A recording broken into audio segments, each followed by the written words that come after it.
Hello children, welcome to असा education. आज हम करेंगे गुजरात बोर्ड की छठे क्लास की हिंदी की किताब का चौथा चैप्टर पुस्तक हमारी मित्र। इसके हम करेंगे प्रश्नोत्तर। तो आइए देखते हैं कि आपका पहला प्रश्न क्या है। पहला प्रश्न है, अगर आप किसी को चिट्ठी लिख रहे हैं तो पता किस क्रम में लिखेंगे। नीचे दी गई जगह में लिखिए। तो यहाँ पर दिया गया है गली, मोहल्ले का नाम, घर का नंबर, राज्य का नाम, खंड का नाम, कस्बे, शहर, गांव का नाम, पिन कोड नंबर। तो ये जो दिया गया है इसको आप किस क्रम में लिखेंगे। किसी को आप चिट्ठी लिख रहे हैं, पत्र लिख रहे हैं, तो आपने इस क्रम में ही क्यों लिखा, इस पर भी आपको चर्चा करनी है। तो आंसर होगा, सबसे पहले हम लिखेंगे घर का नंबर। जो भी आपके घर का नंबर है, मतलब जिसको आप चिट्ठी लिख रहे हैं उसके घर का जो नंबर है वो लिखेंगे। फिर गली और मोहल्ले का नाम लिखेंगे। फिर उसका जो शहर है, कस्बा है, गांव है, उसका नाम लिखेंगे। फिर कौन से ज़िले में है वो नाम लिखेंगे। खंड का नाम लिखेंगे।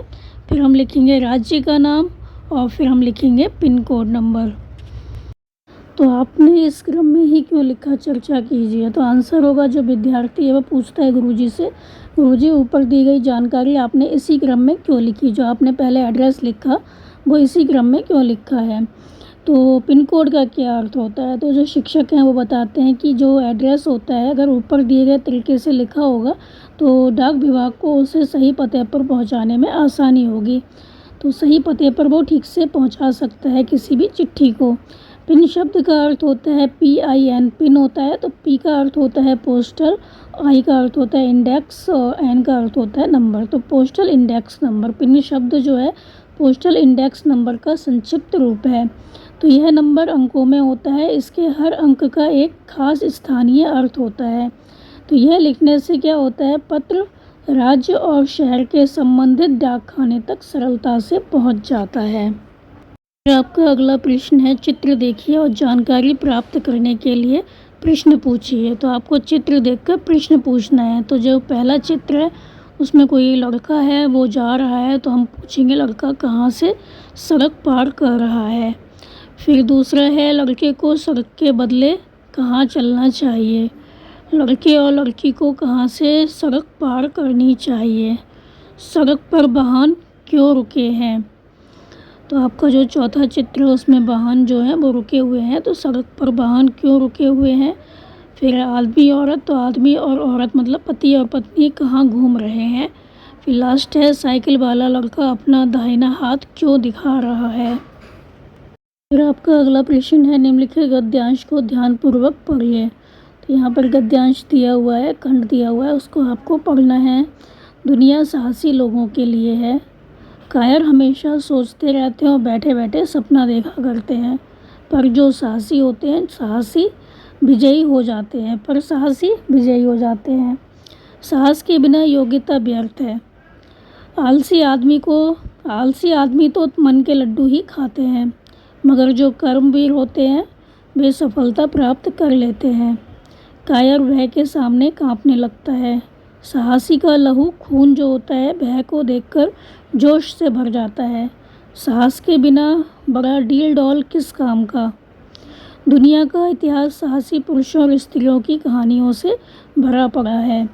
अब इस गद्यांश के आधार पर अपने साथियों से पूछने के लिए प्रश्न बनाइए। तो आपने जो ये गद्यांश है उसे ध्यान से पढ़ा, सुना। अब आपको इसमें से बनाने हैं प्रश्न।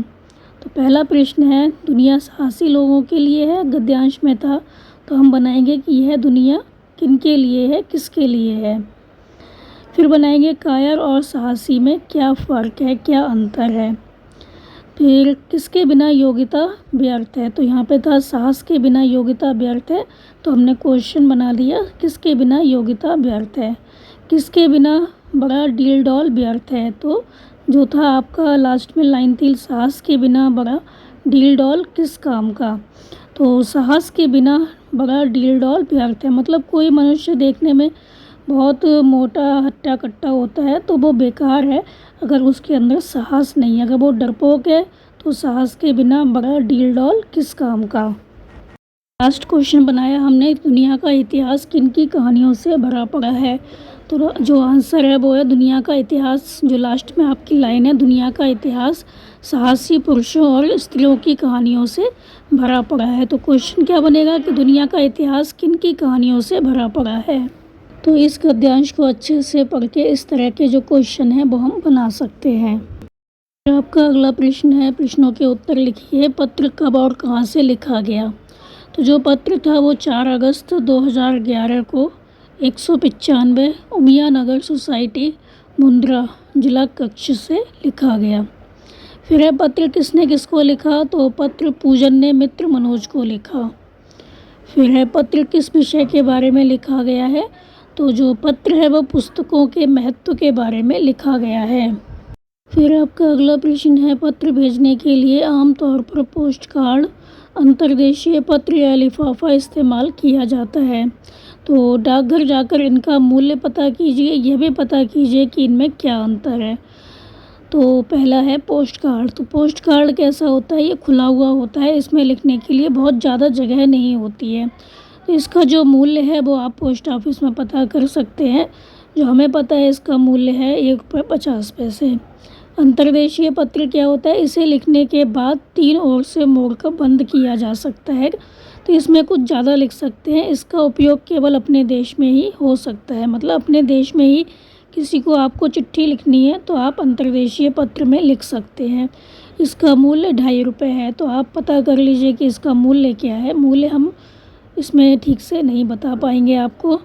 फिर है लिफाफा। तो अलग कागज़ पर पत्र लिखकर और उसे मोड़कर लिफाफे में रखा जाता है। जो लिफाफा होता है उसमें क्या होता है, एक कागज़ होता है जिस पे कि हम कोई भी कागज़ लेते हैं जिस पे कि हम पत्र लिखते हैं, कितना लंबा भी पत्र लिख देते हैं, फिर उसको क्या करते हैं, फोल्ड कर लेते हैं और लिफाफे में रख देते हैं। इसमें जो पत्र होता है वो सुरक्षित रहता है। तो जो लिफाफा होता है उसमें जो बहनें होती हैं अपने दूर जो भाई रहते हैं उनको राखी भी भेजती हैं। तो लिफाफे का मूल्य जहाँ तक हमें पता है 5 रुपये है। इनका जो मूल्य है सही वो आप डाकघर में जाकर पता कर लीजिए कि आपके यहाँ ये कितने का मिलता है।